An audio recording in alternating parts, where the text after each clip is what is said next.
Welcome. Welcome to the Learn to Love 101 podcast. I am your host, Clifton Brantley, and I am glad that you have joined me. In this episode, we're talking about what is love really? Now, recently we celebrated the day set aside to recognize lovers. Now, personally, I'm actually not a fan of Valentine's Day. It is not because I don't believe that love deserves its own special day of recognition. However, Valentine's Day has become like Christmas in that it's pretty much just a day, another holiday for the greed of man to be put on display. Okay. The problem with that, though, is if you're not careful, you will allow the reality of love to be overshadowed by the commercialization of the holiday. And when you do that, then love can be you can easily be misled into misunderstanding what love actually is. Culturally, love is primarily about feeling warm and fuzzy, which is why buying flowers and gifts is the most familiar and accepted expression of love.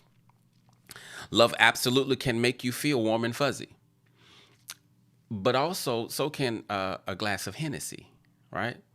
The thing is, if your relationship was not good on January the 14th, or November the 10th, or February the 13th, then buying and receiving a lot of gifts on February the 14th will not make your relationship better.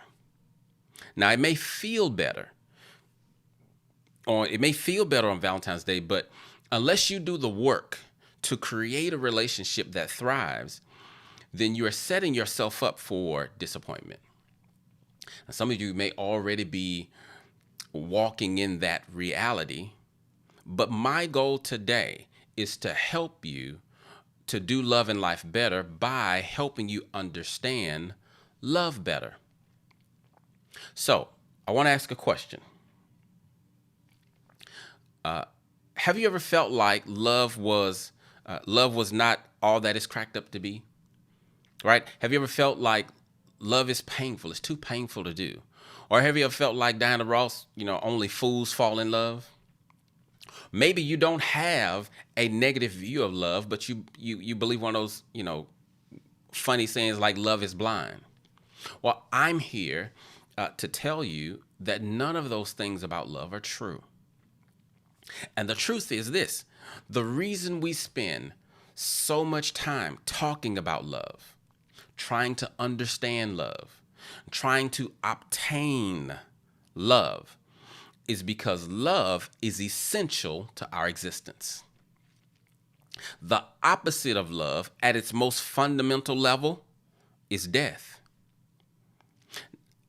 I'm not trying to be mysterious, but I believe that understanding what love is crucial. And so when I say that the opposite of love is death, let me explain what I mean. So when love is absent, death shows up, right? So love is to life as pride is to death, okay? So sequentially, meaning if you're going in order, love comes before life, just like pride comes before destruction or death, okay?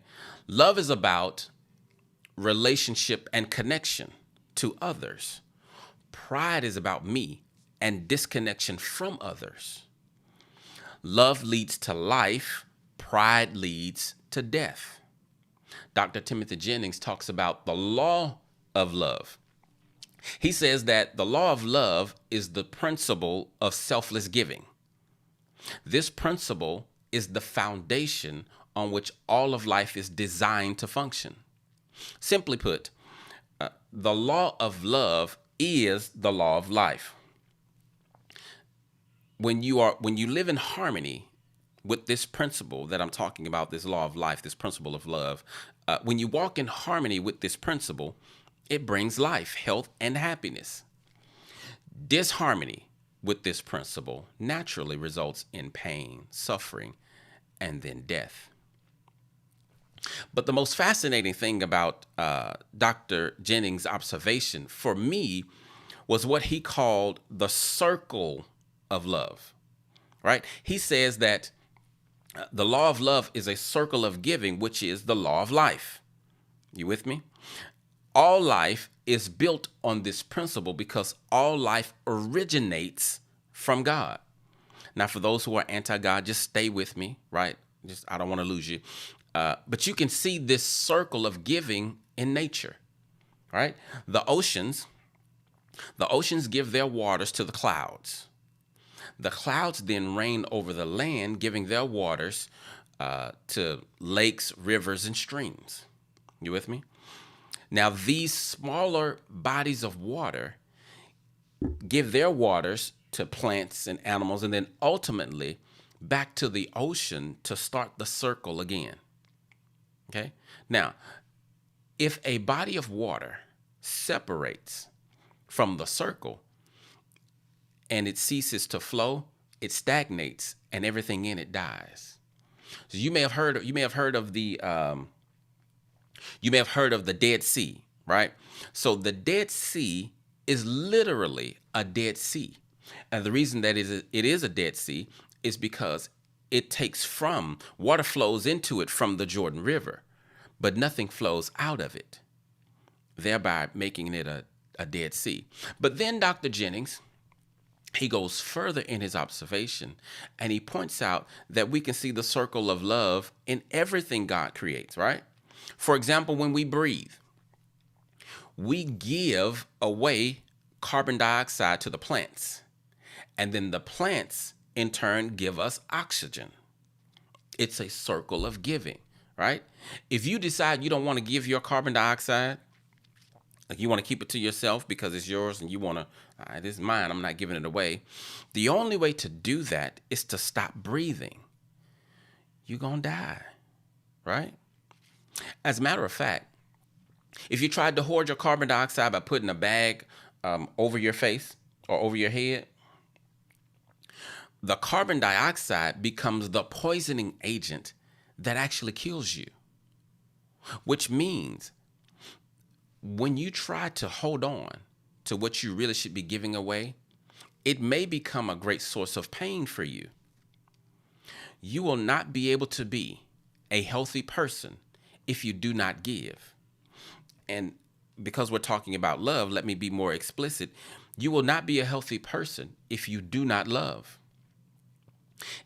Talking about this circle, the blood in your body, it flows in a circle. Did you know that? If it stops moving, you're dead. That's the only way it stops moving.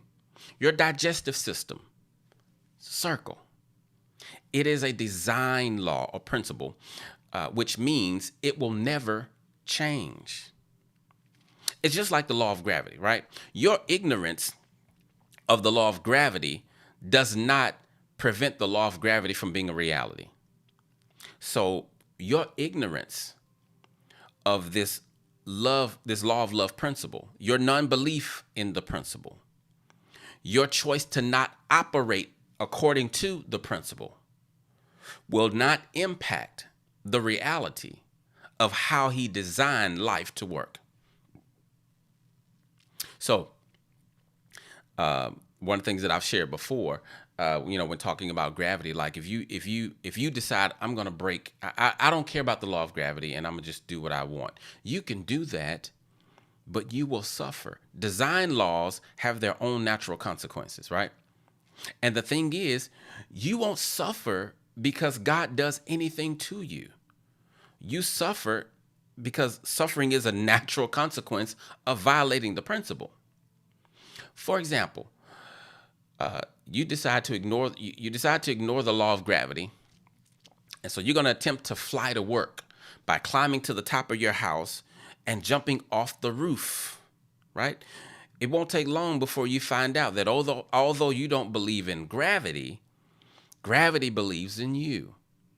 And the point that I'm trying to make, and I hope I'm making it where you can understand it. The point that I'm trying to make is that love is essential to life because it is designed to be that way.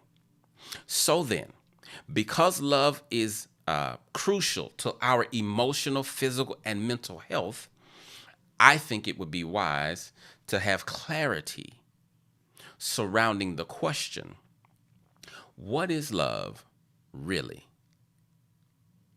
We ask that often. What is love? Now, when we think about defining love, I realize that it's one of those concepts that you have to describe as opposed to simply defining, right? So instead of just giving a definition, I want to describe and talk about love so that you can have a deeper understanding of what it is. Now, for the most part, anyone over 21, right? Anyone over 21 has felt in love before. Right? You felt in love before. The feeling of in love is an amazing feeling. But the argument that I have is that feeling in love and loving someone are not the same things. Feeling in love is about how someone makes you feel. But loving someone is about how you make someone else feel. You understand the difference? The problem is that most of the times when we say, I love you, what we really mean is, I love the way that you make me feel. And what we don't mean when we say I love you is usually, I'm choosing to give my love to you. Now, this is something that is a little different than what I taught before. So previously I taught that love is not a feeling, right? And if you've been following me for a while, you may have heard me say that. Love is not a feeling. But a few weeks ago, I met a guy named Dr. Richard Marks, and he gave me a different perspective on love, which helped me to see that my definition of love was not wrong, but it was insufficient, right? It needed some more. It needed some more in there.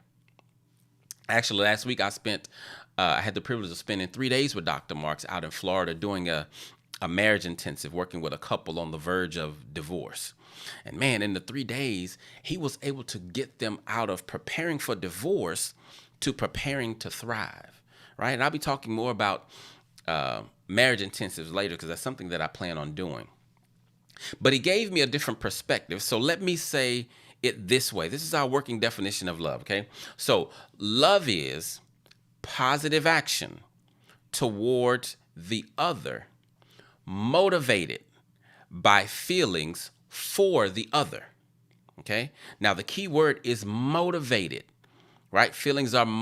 Love is motivated by feelings. It's not controlled by feelings.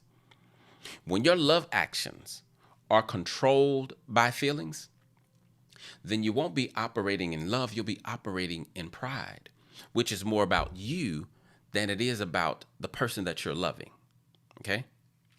So if you stay in that place of trying to love someone based on how you feel, you will bring death to your relationship because pride shows up, death follows if you stay there, okay? So here's what I mean. I'll use myself as an example. My compassion for my wife, which is those are my feelings towards her. My compassion for my wife motivates me to act loving towards her. However, when I am angry at her, my commitment to love her motivates me to keep loving her when I don't feel like it, right? You see that? If my feelings controlled my love, then when I'm angry, I would be unable to be loving towards my wife. Why? Because my anger is about me. My anger is about me, which then does not motivate me to do for her. If I operate at this emotionally immature level, then the only way that love works is when I'm good, she gets love. But when I'm not good, she doesn't get love, right? When I feel good, I'm bringing life to us. But when I'm when I'm put in a bad situation and I don't feel good, then I'm putting us on the death track, right? Uh, if I have time at the end, I'm going to share a story with you to help you see how powerful love can be when you give it. Okay, I'll share that at the end. So imagine I came up with this analogy. Imagine you're on the freeway of love, right? Love is a freeway. So the vehicle on the freeway, we're going to say that's your relationship, right? And because, I'm me, let's say the vehicle, the relationship is a Ford F-150 Raptor, right? That's my dream car. So you're on the love freeway and you're in a Ford, you're in an F-150. It's loaded. It's a Raptor. They come loaded. When you're being motivated by positive feelings, the ride is smooth and enjoyable. You're just riding down the freeway of love. But also on the freeway, there are guardrails. Now, these guardrails are made of like rubber, like what's on bumper cars. That's what the guardrail is made of. Now, the purpose of the guardrail is to keep you on the freeway and from going over the edge so that you don't crash and burn. You with me? The guardrail on the freeway of love is called commitment.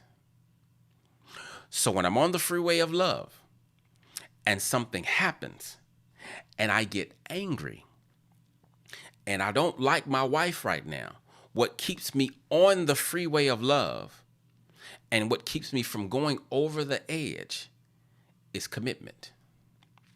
Commitment keeps me loving when my feelings are not positive, right? Now, here's the thing.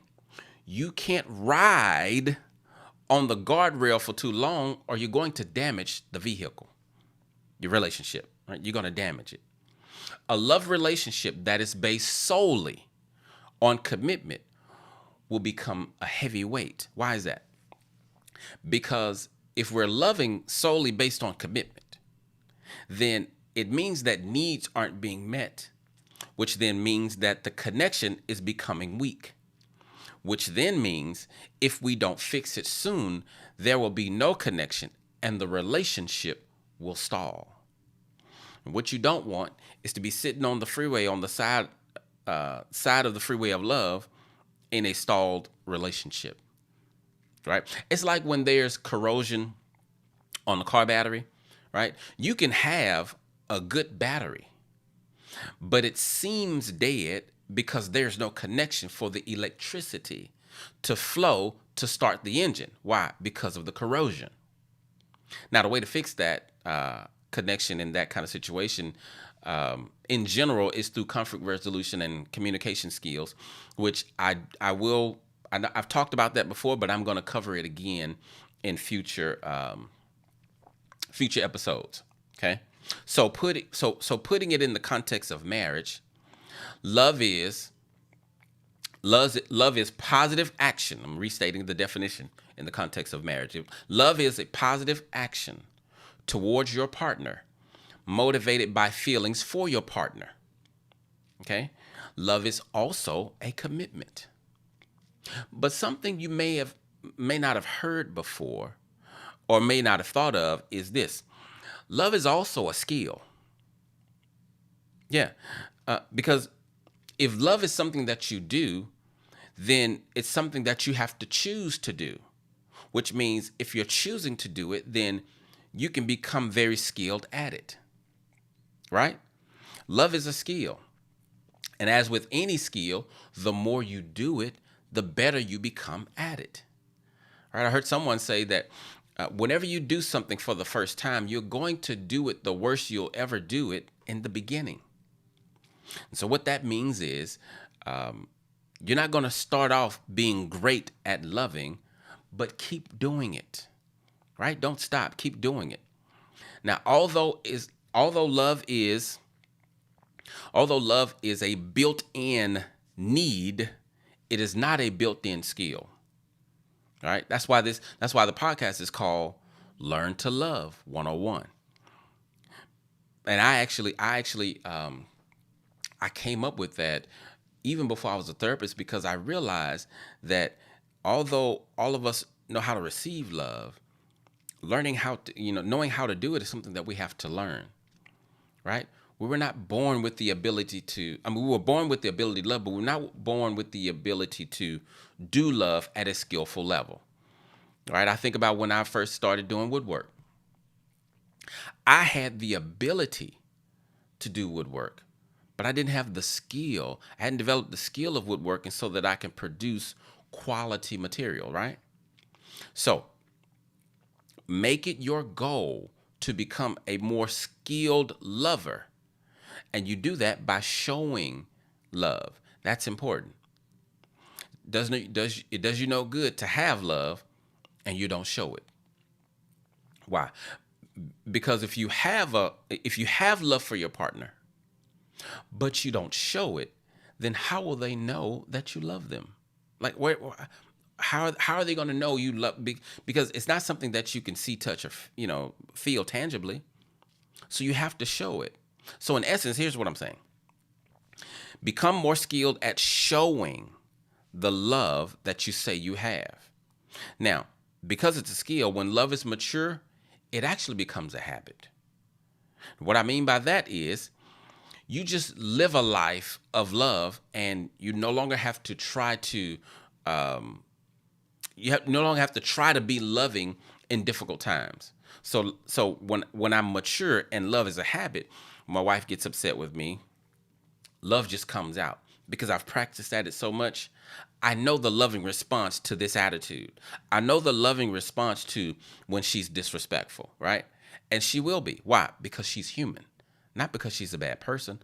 All of us, none of us are perfect, right? But when you have a habit of loving, your love is mature, it just flows out of you, even when your spouse is not operating as if there is an us, right? Now, I want to share one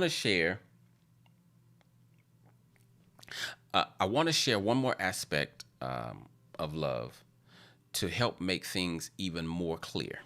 Okay. And this is I just got this morning. So I talked to Dr. Marks this morning, who I spent the 3 days with last week. So I talked to him this morning, and he shared something with me about love that I want to share with you.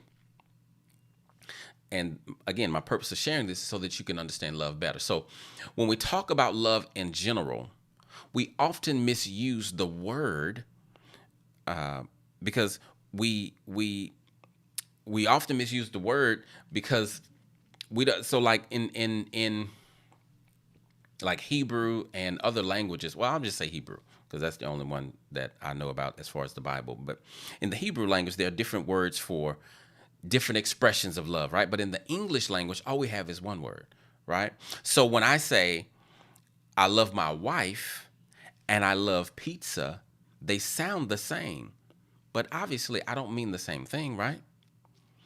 I'm not talking about I love pizza the same way that I love my wife. So what he told me this morning, he suggested replacing the word love with the word value, right? So when I say I love my wife, I'm saying that I value my wife, right? I do not value pizza. It says, for God so loved the world that he gave. That can be translated as, for God so valued the world that he gave. The reason that this is important to grasp is because it can help you fine-tune the messages of love that you send. Love never devalues another, right? Don't miss that. Love never devalues another. So if you know that love never devalues the object of love, then you can self-check your actions to see if you are sending messages that say, I don't value you. If you devalue someone on a regular basis, they would not be wrong for concluding that you don't love them because love never devalues. So when you're upset with your partner, you should never treat them in a way that devalues them. Now, what are some obvious ways that we devalue our partner? yelling at them, right? Being sarcastic, lying, cheating, not listening to their concerns, ignoring them, talking behind their back, being dishonest. Devaluing your partner sends the message, I don't care about you. And when you send that message, it is the most dangerous message you can send to someone that you say you love. Now, can you see how anger or disappointment or frustration, if you're experiencing those feelings or emotions does not change the value of your partner? Can you see that? Right? So when the Bible says love your enemies, for example, it's not talking about sending them flowers and taking them shopping. Okay? It doesn't mean that. It means to value your enemies. Why would you do that?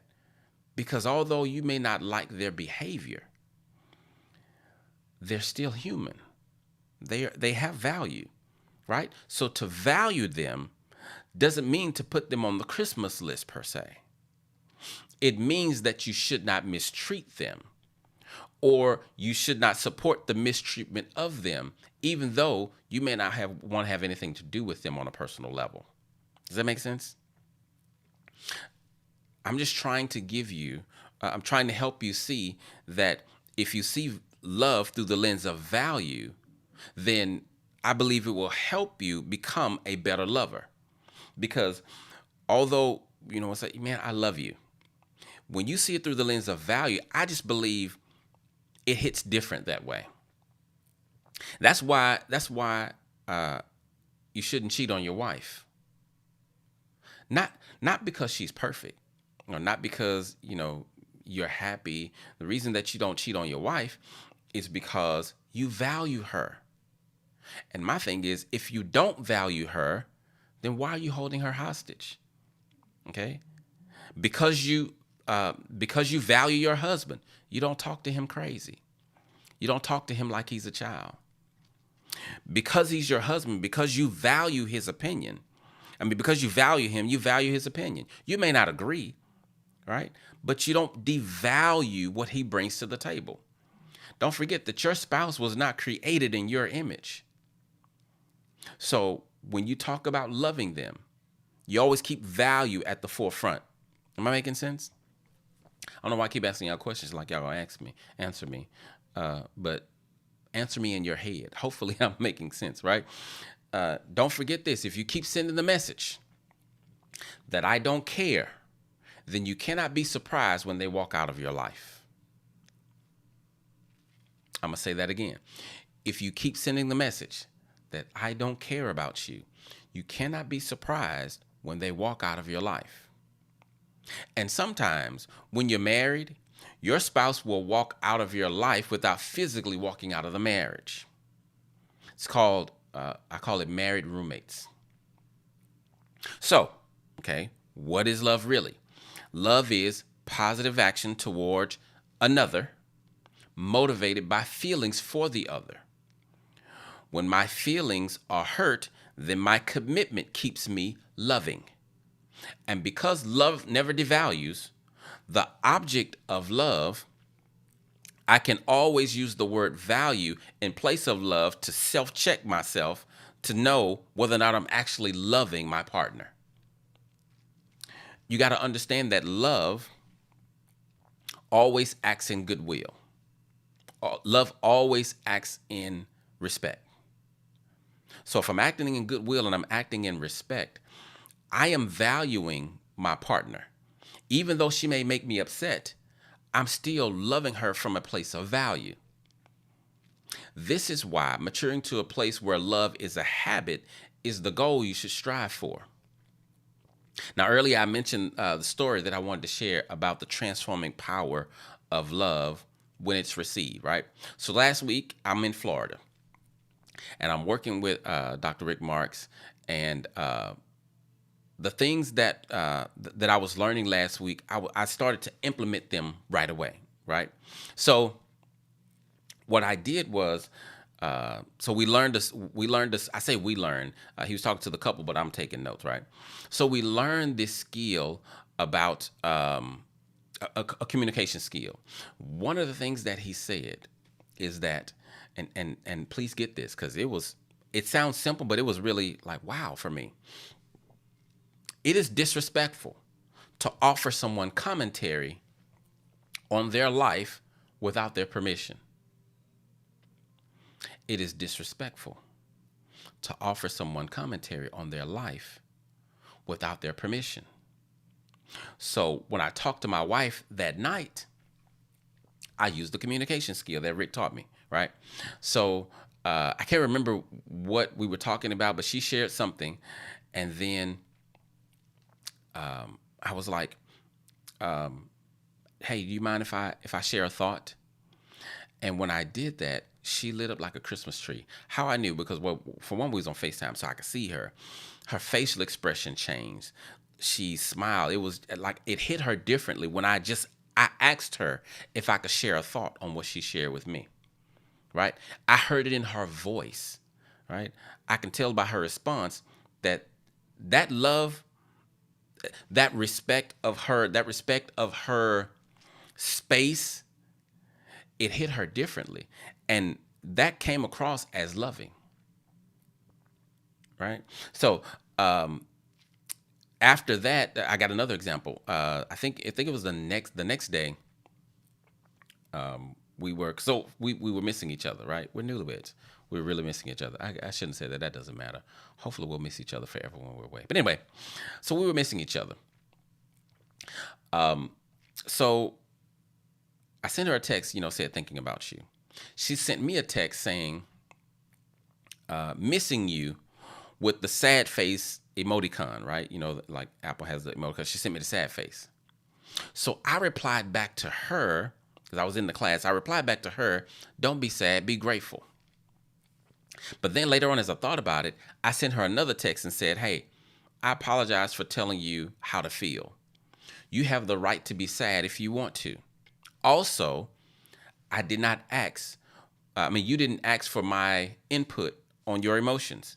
And it is disrespectful of me to offer you input that I did not get permission to give. Her text back to me was, whoa, thank you, honey. And then she said, is this my honey? See, she felt valued, i.e., I don't know if i.e. goes up. She felt valued, translation, she felt loved. Okay? You may not know just how important it is for you. For your partner to feel that you value them, but I'm telling you, it's important, right? When they feel valued, they feel loved. And that's the thing that you want to, when you are loving, love goes that way. Love coming your way, that's up to them. But you be committed to giving love, sending love that way, right? Do you value them? Then act like it. When you angry, do you stop valuing your children? No. Do you stop valuing your spouse? No. Then act like it. Don't do tit for tat. When they're angry, don't get angry because they're angry. Listen, treat them with value. Okay? Now, next week on Learn to Love, we're going to talk about the 4 questions that every human must have answered in the affirmative. And also going to talk about the 10 emotional needs of every human. Okay? All humans need water, food, shelter, and bonding. We often look over the bonding, but it's necessary. If you leave a baby in the corner and never touch the baby, a newborn baby, that baby's going to die. Because we need food, water, shelter, and bonding. Of these 4 needs, bonding is the only one that you cannot meet on your own. You need relationship to meet the need of bonding. And so next week, we're going to talk about the 10 emotional needs that cause us to bond with someone else. Okay? So thank you guys for joining me. I hope you will join me again for another episode of Learn to Love 1-on-1. And I hope tonight was helpful for you. As always, I'm open for questions if you guys have them, because I know I kind of fly through this information sometimes, trying not to hold you too long, but also to provide you a space to ask questions for things that I was not, perhaps clear about. So that's what I have for you tonight. So if you guys have any questions, I am open for those. Wait, I'm not. Would you please place that definition in the chat? The link reminder. Wait, the link reminder. Let's see. I thought someone saying that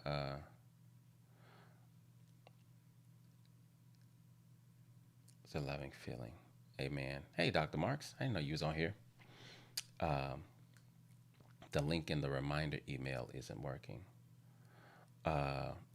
You know what, Coach? I may have put I may not have updated the reminder email, actually. I'm not sure. Put that definition in the chat of the, sure. I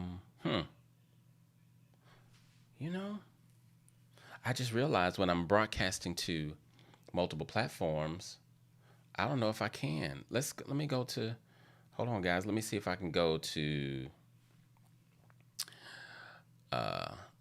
the place where I can comment. Let's see. No, I don't see a place where I can comment. That's something I didn't think about that. Were we interacting last week? Because let's see, because I do want to answer some questions. So let me say this then. I think it was JD, right? Yeah. What I'll do, JD, is y'all hold on for a second, because my throat is really irritated and it's live, but I gotta clear my throat.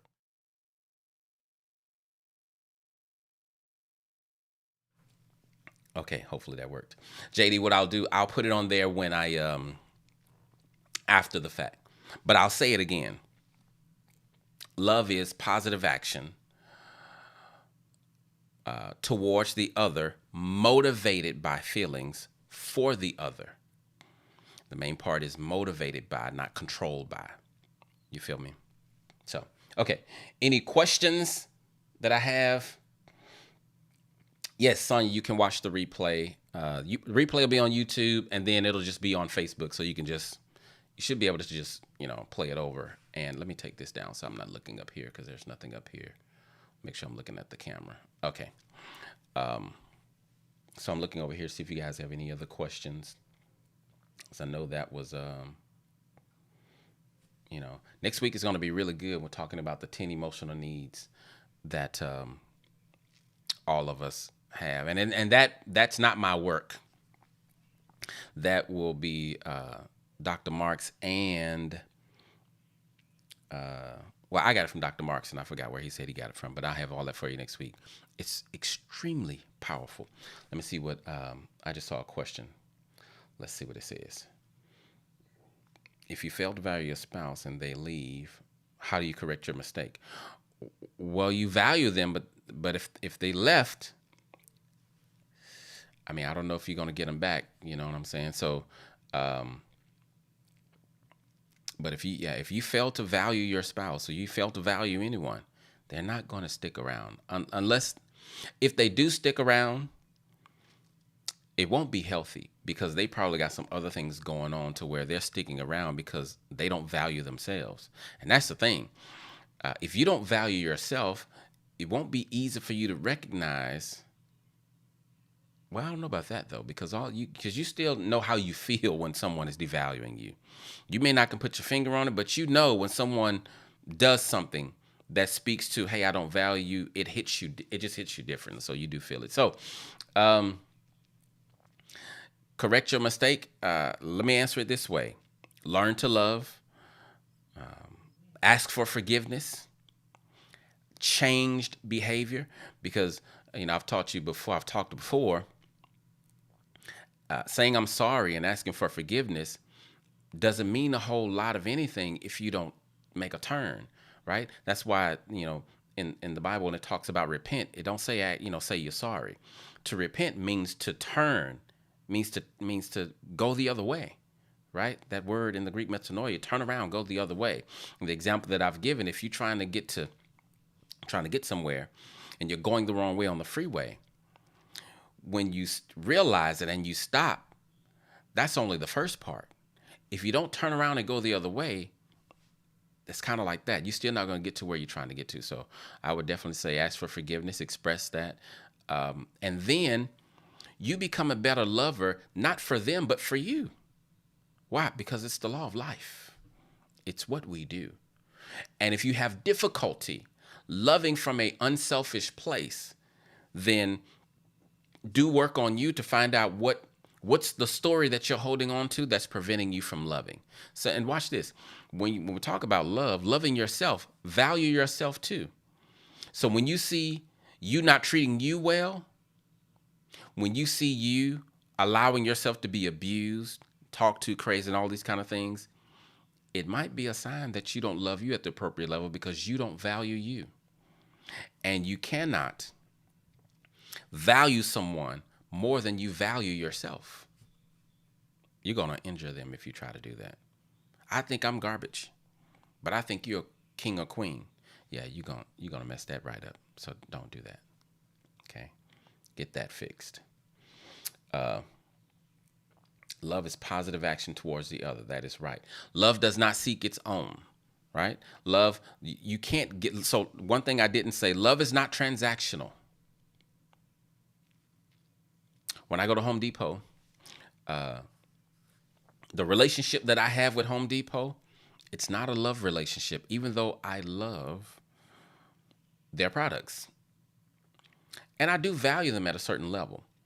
But our relationship is transactional. It's not a love relationship, right? I give them money, they give me tools.